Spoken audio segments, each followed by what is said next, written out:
Hey, what's going on, peoples? It's we the peoples coming to you guys with another video today.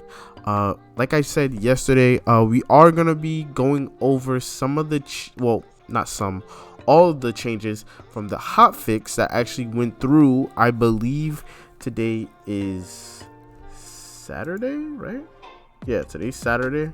I believe those went through on Thursday. So, and then also this will be, I believe, day number 7. Yeah. I'm sorry, guys. I'm just trying to make sure I'm saying the correct information. So today will be day number 7 of my 30-day challenge. Today, for the gameplay, I have some Sejuani Gnar gameplay for you guys, and we already went over the topic. Topic is gonna be talking about the changes from the hotfix that happened on Thursday, and just giving our overall thoughts and opinions on what these changes mean for the meta.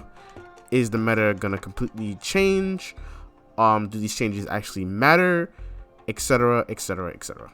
So before we get into the video, I just want to basically just remind everybody that we do have Mystic Shot weekly happening on Tuesdays, every single Tuesday, 7:30 p.m. Eastern Standard Time. I believe that's it. So let's get into talking about these changes. So there were 7 changes. There were 7 changes, so let's get into talking about all of them. So first change that happened that I am so glad for, and for anybody that heard my video that I actually released on Thursday, I know they'll know I'm very happy for this change. Back alley bar going from a 6 cost to a 7 cost. Now this is an incredibly big change. I know it doesn't, like, on paper, this doesn't probably, to newer players, this might not seem like a big change. From 6 to 7 doesn't seem like a big change, but it's a humongously big change, because playing back alley ball on 6, sometimes it allows you to play it, stabilize, and just allow you to come back with a lot of the value that it brings to the table. But now you have to play it on 7, which is a turn later, which, to be honest, sometimes on 6 you could literally play this card on 6 and die.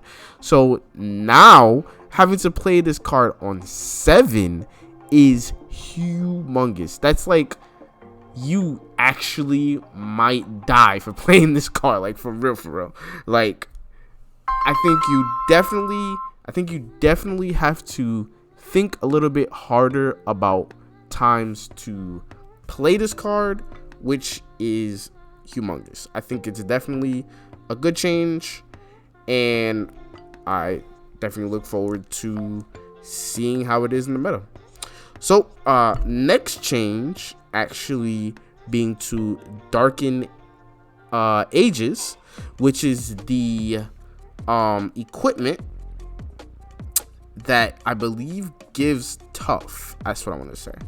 So it's a 2 mana equipment that used to give +1/+1 and tough. That's what it used to do. So now it actually only gives +1 health, which is really strong, obviously. So well, it's not as strong as it used to be, obviously, but it's still pretty strong in that it allows at least 1 unit to, like, basically have survivability, which is, in my opinion, what I think it should have been from the beginning. So I think that this change is a really good change. I think the equipment as it came out was really strong. So with this nerf, I think that it'll definitely help, equipment not be so oppressive. This, in my opinion, being one of the better equipments, because not only is Darken Ages really good, but also the Darken that it turns into, which is Geralt, also being really strong. So I think that this nerf is welcomed. It's probably way too strong in the beginning, so we enjoy it. Next card being changed is actually not specifically Aatrox, but it's actually the card that he creates, which is World Ender. So World Ender is going from a 13 cost to a 16 cost.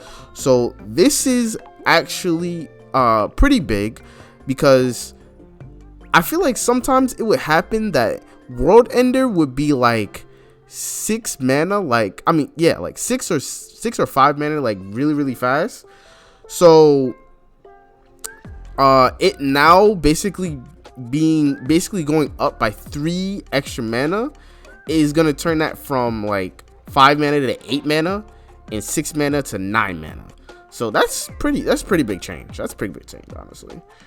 So I mean, this is welcomed. I think I probably said it on Twitter a few times, but I might not have said it on video. But Aatrox is definitely on the stronger side.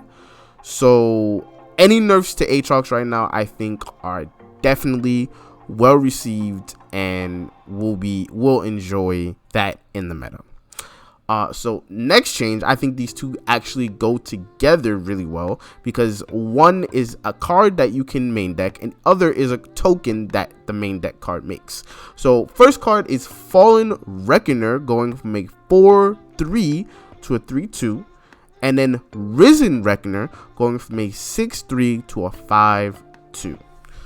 Reason why these I think, yeah, both changes are actually really welcomed, because Risen Reckoner being a 6/3 was like really big, because 3 health is actually really hard to remove. Now it being 2 health means that like a Pokestick and a Vile Feast kills it, right? And then same thing with Fallen Reckoner now, is that now it has a lot less survivability, which I think is a good thing. These cards should be able to be removed if need be, and now they can be, not having 3 health, which is big. The only card that I think can actually kill these cards is like Aftershock, Box, and like Get Excited, which Box and Aftershock being 4 mana, and then Get Excited discarding your cards. So it's like you're basically losing out on a lot of value by using them on these cards. So now you can just Mystic Shot it.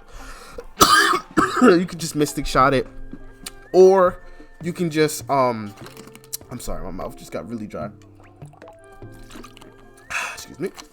You could just Mystic Shot it, or you can just you know, use something for 2 damage on it. My throat just got really dry. All right, so last two changes being Vayne changes. So Vayne got changed from a 3/4 to a 3/3, and then level 2 Vayne got changed from a 4/5 to a 4/4. Both of these changes being really well. I think this change needed to come through a lot sooner, to be honest. I was wondering when they were going to change Vayne to be lower stats, because I think Vayne being a 3/4 was honestly too much. But those are the changes. You guys let me know how you feel about it in the comments down below. I will be trying to release another video tomorrow. If I do not, then I will definitely be releasing a video on Monday. So I will see you guys then. Peace out.